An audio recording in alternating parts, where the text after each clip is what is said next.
এই অত্যাচারের বিরুদ্ধে মানুষ রায় দিয়েছেন।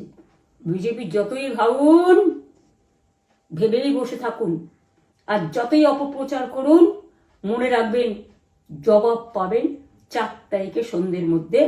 অপেক্ষা করুন। কাউন্টিংয়ে সবাই সমানভাবে আজ থেকে পাহারা দেয়। দরকার হলে আমিও আমার এলাকায় পাহারা দিতে নামবো, এবং আমি সব 294টির কেন্দ্রে, 294টা তৃণমূল প্রার্থী, দার্জিলিংয়েও যে 2টো প্রার্থী আছে অনেকদের, আমাদের সাথে জোট আছে, সবাইকে বলবো নিজেরা ক্যান্ডিডেটরা পাহারা দিন। দিনের বেলায় কর্মীদের রাখুন, রাতের বেলায় নিজেরা থাকুন, পাহারা দিন। আমি যদি পাহারা দিতে পারি, আপনারাও পাহারা দিতে পারেন। রাত জাগুন, সকালে এসে অন্য টিমকে হ্যান্ড ওভার করে তবে ঘুমবেন। তার কারণ এই সময় ওরা ইভিএম মেশিন যখন কাউন্টিং হল থেকে, যখন মানে যেখানে স্টোর করা হয়েছে সেখান থেকে যখন কাউন্টিং হলে নিয়ে যাবে, তখন কিন্তু মেশিন বদলে দেওয়ার সম্ভাবনা ওরা প্ল্যান করেছে। সুতরাং নজর রাখতে হবে যাতে কোনো রকম নেগলিজেন্স না হয়। অবহেলা করবেন না। নমস্কার, আমি বাংলার মামাটি মানুষকে অনেক আমার প্রণাম, সালাম, জোহার এবং জয় জিনেন্দ্র। আমি সব কিছু জানাচ্ছি। সত শ্রী আকাল জি। আপনারা সকলে ভালো থাকুন, সুস্থ থাকুন। আপনাদের প্রতি আমরা খুব কৃতজ্ঞ। এত রোদ্দুরের মধ্যেও এবং সবকিছু অত্যাচার সহ্য করুন, আপনারা যেভাবে ভোট দিয়েছেন লাইনে দাঁড়িয়ে, আপনাদের কাছে আমরা খুব কৃতজ্ঞ। আমি আমার কর্মীদের কাছেও খুব কৃতজ্ঞ, যারা জীবনপণ লড়াই করে, অনেক অত্যাচার সহ্য করে, সেন্ট্রাল ফোর্স এবং এখানকার ফোর্স সবার যৌথ অত্যাচার সহ্য করেও টোটাল সমস্ত machinery government of India, prime minister, home minister থেকে শুরু করে পুরো গভর্নমেন্ট অফ ইন্ডিয়া এবং 19টা রাজ্যের বিজেপি নেতাদের এবং অর্থ ভাণ্ডার, শক্তির ভাণ্ডার, বন্দুকের ভাণ্ডার নিয়ে যারা বাংলার মানুষকে জব্দ করতে চেয়েছিলেন, জব্দ তারা কিন্তু ভোট বাক্সে হয়ে গেছে। আমি আপনাদের নিশ্চিন্ত করে বলতে চাই, যেটা টিভিতে দেখাচ্ছে এটা বিজেপি অফিস থেকে কালকে বেলা 1:08 সার্কুলেট করেছে এবং টাকা দিয়ে বলেছে যাতে এটা দেখানো হয়। তার কারণ হচ্ছে আমার কাছে স্পেসিফিক ইনফরমেশন এসছে 1:08 আমি কোনো একটা প্রেস মিডিয়ার থ্রুতে পেয়েছি, এবং সেই ইনফরমেশনে দেখা যাচ্ছে তারা পরিষ্কার বলছে ফোর্সফুলি তোমায় করতে হবে, এটা তোমাকে এর মধ্যে যাওয়া যাবে না। কারণটা আসলে জানেন আপনারা, আমরা 230ও পেয়ে যেতে পারি, 226 ক্রস করবো 2026-এ। মানুষ যে বিপুলভাবে ভোট দিয়েছে, আমার তাদের প্রতি পুরো ভরসা, বিশ্বাস, আস্থা আছে। এবং ওরা কালকে এটা করিয়েছে প্রেসকে দিয়ে, তার কারণ গদি মিডিয়াকে দিয়ে, তার কারণ হচ্ছে ওরা তো আপনারা জানেন ইডি, সিবিআই, ইনকাম ট্যাক্স সবাইকেই চমকায়, এবং সেন্ট্রাল ফোর্স যে ব্যবহার কাল করেছে, এবং তাতে যে নতুন পুলিশগুলো অ্যাপয়েন্টমেন্ট হয়েছিল যারা আমার হাতে ছিল না, তারা ভীষণ মেয়েদের মেরেছে, বাচ্চাদের মেরেছে। যে ভদ্রলোক উদয়নারায়ণপুরে ভোট দিতে গিয়ে মারা গিয়েছে, আমি তার শোকাহত পরিবারকে সমবেদনা জানাবার ভাষা আমার নেই, কিন্তু পরিবারটার পাশে আমরা থাকব। এবং যে তৃণমূল কংগ্রেস কর্মীরা এমনকি সাংবাদিকদেরও মেরেছে, আমি যেখানে ছিলাম ভবানীপুরে চক্রবেড়িয়ায়, আমি বাচ্চাদেরও মেরেছে, মহিলাদেরও মেরেছে, একতরফা মেরেছেন। যাদের তৃণমূল কংগ্রেসরা জীবন দিয়ে লড়াই করেছেন, মার খেয়েছেন, তবুও তারা এলাকা ছেড়ে যাননি। অনেককে ইচ্ছে করে অ্যারেস্টও করা হয়েছে যাতে তারা এজেন্ট হিসেবে কাজ করতে না পারে।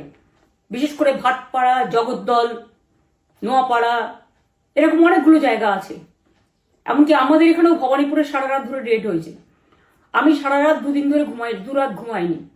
তাই আপনাদের কাছে বলবো, ওটা বিজেপির চক্রান্ত, এবং বিজেপি এত করেও মানুষের অধিকার থেকে মানুষকে বঞ্চিত করতে পারলো না, এবং তাই বিজেপি শেষ খেলাটা খেলেছে প্রেসকে দিয়ে, যাতে উল্টোপাল্টা বলে আমাদের মনোবলটা, কর্মীদের ভেঙে যায়, মানুষের মনোবল ভেঙে যায়। শেয়ার বাজারে ধস নামবে আসল সত্যিটা বেরোলে। সেই জন্য শেয়ার মার্কেটকে সান্ত্বনা দিতে গিয়ে, এটা আমার কাছে স্পেসিফিক খবর আছে, এইটা করেছে। এবং আমি পরিষ্কার বলছি, 2016তেও সেম জিনিস হয়েছে, 2021এও সেম জিনিস হয়েছে। ওরা কিন্তু বারবার করে যা এক্সিট পোল যা দেখিয়েছে, টোটালটাই দেখিয়েছে বিজেপির কথায়। এবং আজকে তো আপনারা জানেন নিরপেক্ষতা বলে ভারতবর্ষে কিছু নেই, সব একপক্ষ হয়ে গেছে। আমি তাদের বলবো আমাদের কর্মীদের এবং মানুষকে সাথে থাকতে, যাতে কাউন্টিংয়ে সবাই সমানভাবে আজ থেকে পাহারা দেয়। দরকার হলে আমিও আমার এলাকায় পাহারা দিতে নামবো, এবং আমি সব 294টির কেন্দ্রে, 294টা তৃণমূল প্রার্থী, দার্জিলিংয়েও যে 2টো প্রার্থী আছে অনেকদের, আমাদের সাথে জোট আছে, সবাইকে বলবো নিজেরা ক্যান্ডিডেটরা পাহারা দিন। দিনের বেলায় কর্মীদের রাখুন, রাতের বেলায় নিজেরা থাকুন, পাহারা দিন। আমি যদি পাহারা দিতে পারি, আপনারাও পাহারা দিতে পারেন। রাত জাগুন, সকালে এসে অন্য টিমকে হ্যান্ড ওভার করে তবে ঘুমবেন। তার কারণ এই সময় ওরা ইভিএম মেশিন যখন কাউন্টিং হল থেকে, যখন মানে যেখানে স্টোর করা হয়েছে সেখান থেকে যখন কাউন্টিং হলে নিয়ে যাবে, তখন কিন্তু মেশিন বদলে দেওয়ার সম্ভাবনা ওরা প্ল্যান করেছে। সুতরাং নজর রাখতে হবে যাতে কোনো রকম নেগলিজেন্স না হয়, অবহেলা করবেন না। আর কাউন্টিং এমনভাবে করবেন, এমন যোগ্য লোককে দেবেন লাস্ট অব্দি। আমি যতক্ষণ প্রেস কনফারেন্স করে না বলবো ততক্ষণ কেউ কাউন্টিং টেবিল ছাড়বেন না। এবং মনে রাখবেন যে টেবিলে যেটা কাউন্ট হয় তারপরে ওরা কম্পিউটারে আপলোড করার সময় সেটাকে চেঞ্জ করে দেয়, মানে আমাদেরটা দিয়ে দেয় বিজেপিকে, বিজেপিটা দিয়ে দেয় আমাদের। সেদিকেও নজর দিন, সতর্ক থাকুন। এবং আমি নিজেও কাউন্টিং হলে হানা দেবো, কারণ আমি অ্যাজ এ ক্যান্ডিডেট যেতেই পারি, সেরকম সব ক্যান্ডিডেট বসে থাকবেন। যখন দেখবেন আপনাকে ওয়াশরুমে যেতে হবে বা আপনাকে খাবার খেতে যেতে হবে, একদম স্ট্রেট মনে রাখবেন একজনকে বসিয়ে বিশ্বস্ত, যাতে যাকে কেউ টাকা দিয়ে কিনতে না পারে, তবেই যাবেন, তাছাড়া যাবেন না, তাও 2 মিনিটের জন্য। এত কষ্ট করেছেন, এইটুকু কষ্ট কিন্তু করতে হবে বাংলা মায়ের জন্য, বাংলার মানুষকে বাঁচানোর জন্য, বাংলার মানুষের অধিকার রক্ষার জন্য। আর একটা কথা বলি, সবাই শান্ত থাকবেন, সংযত থাকবেন, দিদির প্রতি ভরসা রাখুন, বাংলার মানুষের প্রতি ভরসা রাখুন। আমাদের মামাটি মানুষের সরকারই আমরা গঠন করছি এবং করব। নিশ্চিন্তে থাকুন, নিশ্চিন্তে শান্তভাবে সংযতভাবে থাকুন। ওরা হামলা করলেও আপনারা এক্ষুনি হামলাতে যাবেন না। আমি জানি কালো বেহালাতে অনেক মারধর করেছে, রাতের বেলায় অনেক জায়গায় অত্যাচার করেছে। ভাঙড়ে আমার কর্মীদের যেভাবে পেটানো হয়েছে, রক্তাক্ত করা হয়েছে, এর জবাব ওদের দিতেই হবে আগামী দিন। এর জন্য আমরা ব্যবস্থা করব, আপনাদের আইন হাতে তুলে নেওয়ার দরকার নেই। আর আমি প্রশাসনকেও বলবো, অনেক খেল আপনারা দেখিয়েছেন বিজেপির কথায়, দয়া করে কাউন্টিংয়ে আমাদের ছেলে মেয়েদের গায়ে বা মানুষের গায়ে বা কোনো রাজনৈতিক দলের গায়ে হাত দেওয়ার চেষ্টা করবেন না। অনেক পিটিয়েছেন, আর নয়, অনেক হয়েছে, আর না। বাংলা আপনাদের নয়, বাংলার মামাটি মানুষ বাংলার দখলে। বাংলারা বহিরাগতদের সমর্থন করে না, বিজেপির নিজস্ব এজেন্ট নেই কোনো বুথে। সেই জন্য বিজেপি কি করেছে, সেন্ট্রাল ফোর্সকে কাজে লাগিয়ে ওরা ওদের এজেন্ট হিসেবে কাজ করেছে, এবং অমিত শাহ ডাইরেক্ট ইন্টারফেয়ারেন্সে। এটা করা যায় না।